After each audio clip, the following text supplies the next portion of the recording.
टप्पे पात्रात कढीवडा खूपच कमी तेलामध्ये होतो। नक्की घरी ट्राय करून बघा आणि चॅनलला सबस्क्राईब केलं नसेल तर चॅनलला सबस्क्राईब करा, लाईक करा, शेअर करा। शेजारी बेल आयकॉन असतं तेही प्रेस करा म्हणजे मी शेअर केलेल्या रेसिपीज तुम्हाला लगेचच बघता येतील।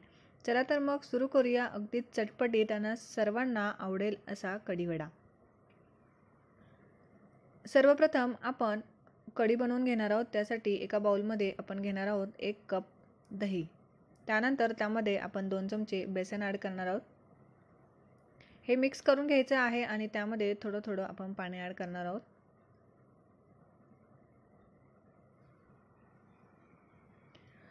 आता आपण त्यामध्ये 1 ग्लास पाणी टाकूया आणि आपलं कढीचं बॅटर हे रेडी होईल।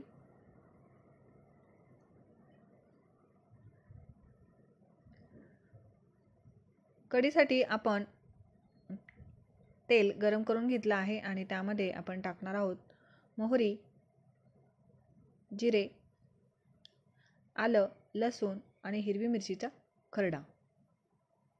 तुम्ही हिरवी मिरची कापून सुद्धा घेऊ शकता। आता आपण हे छान मिक्स करून घेऊया। हे थोडंसं परतल्यानंतर त्यामध्ये आपण टाकणार आहोत अगदी थोडेसे धणे। ते मी क्रश करून घेतले आहे। हे ऑप्शनल आहे, तुम्हाला आवडत असतील तर टाका, नाही टाकले तरी चालतील। आता आपण त्यामध्ये अगदी थोडीशी हळद टाकूया। पुन्हा मिक्स करून घ्यायचं आहे आणि त्यामध्ये आपण टाकणार आहोत आपण बनवलेलं बॅटर।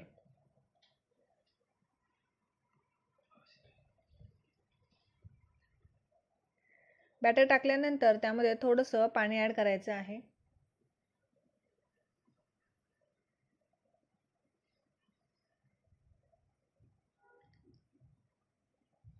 हे सतत ढवळत राहायचं आहे जेणेकरून आपली कढी ही फुटणार नाही। थोडीशी उकळी फुटायला लागल्यानंतर त्यामध्ये आपण टाकणार आहोत चवीनुसार मीठ, थोडीशी साखर। तुमचं दही हे कितपत आंबट आहे त्यानुसार साखर टाकायची आहे आणि अगदी थोडीशी कोथिंबीर। आता आपण याला छान उकळी आणूया आणि आपली कढी ही रेडी होईल। तुम्ही बघू शकता या पद्धतीची कढी आपल्याला हवी आहे। आता आपण वडा बनवून घेणार आहोत। त्यासाठी लागणारं बॅटर आपण तयार करून घेऊया। त्यासाठी मी इथे 1 कप बेसन घेतलं आहे। त्यामध्ये आपण टाकणार आहोत आलं, लसूण, हिरवी मिरचीचा खरडा जो आपण कढीसाठी वापरला होता। त्यानंतर त्यामध्ये आपण टाकणार आहोत ओवा। बेसन पीठ हे पचायला जड असतं म्हणून कधीही बेसन पीठ टाकल्यानंतर ओवा हा अगदी थोडासा टाकाच।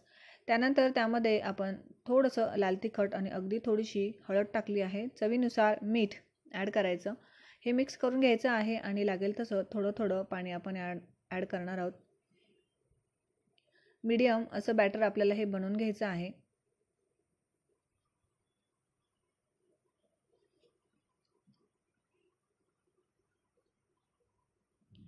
तुम्ही बघू शकता या पद्धतीचं बॅटर आपल्याला हवं आहे। त्यानंतर आपण त्यामध्ये थोडीशी कोथिंबीर ॲड करणार आहोत।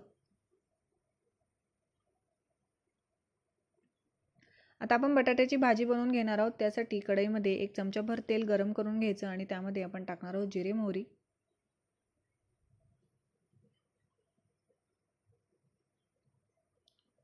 एक कापून घेतलेला कांदा,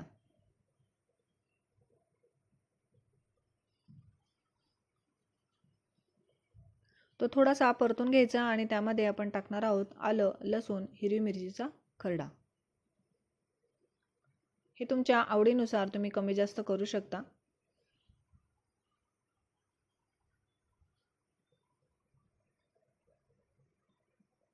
कांदा छान परतल्यानंतर त्यामध्ये आपण टाकायचं आहे अगदी थोडीशी हळद, कोथिंबीर। हे मिक्स करून घेऊया। मी इथे 3 ते 4 बटाटे उकडून बारीक कापून घेतले आहे। आता आपण त्यामध्ये ते टाकून घेऊया। हे मिक्स करून घ्यायचं आहे।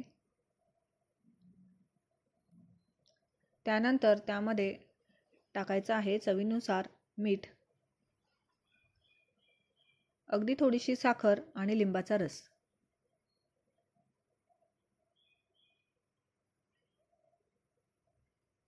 हे पुन्हा मिक्स करून घेऊया आणि ही बटाट्याची भाजी आपण थोडीशी थंड करून घेणार आहोत। भाजी थंड झाल्यानंतर आपण तिचे छोटे छोटे गोळे बनवून घेणार आहोत.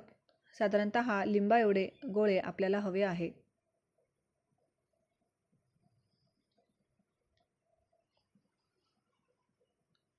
आता आपण बनवलेल्या बॅटरमध्ये आपण अगदी थोडासा सोडा ॲड करणार आहोत. हे छान मिक्स करून घ्यायचं आहे.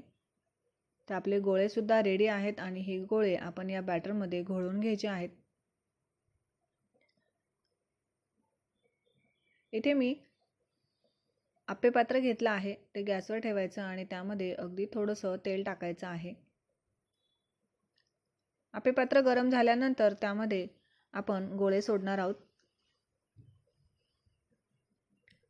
बॅटरमध्ये एक एक गोळा बुडवून आपण तो आप्पे पात्रामध्ये ठेवूया. हे तुम्ही तळून सुद्धा घेऊ शकता, पण इथे मी कमीत कमी तेलामध्ये वडा कसा बनवायचा ते दाखवत आहे. सर्वच गोळे आपण आप्पे पात्रामध्ये टाकून घ्यायचे आहे आणि कमी गॅसवर ते छान शिजू द्यायचे आहेत. तुम्ही बघू शकता, एक बाजू छान शिजल्यानंतर आपण दुसरी बाजू सुद्धा छान शिजवून घ्यायची आहे. तुम्ही बघू शकता, आपले गोळे म्हणजे वडा छान झाला आहे. आता आपण तो काढून घेऊया. सर्व करताना वाटीमध्ये गोळे, त्यानंतर कढी, कांदा, त्यावर बारीक शेव आणि कोथिंबीरीने हे तुम्ही गार्निश करू शकता. खूपच टेस्टी असा हा नाश्ता आहे. नक्की घरी ट्राय करून बघा आणि चॅनलला सबस्क्राईब केलं नसेल तर चॅनलला सबस्क्राईब करा, लाईक करा, शेअर करा. आवडल्यास कमेंट करा. व्हिडिओ बघितल्याबद्दल थँक्यू.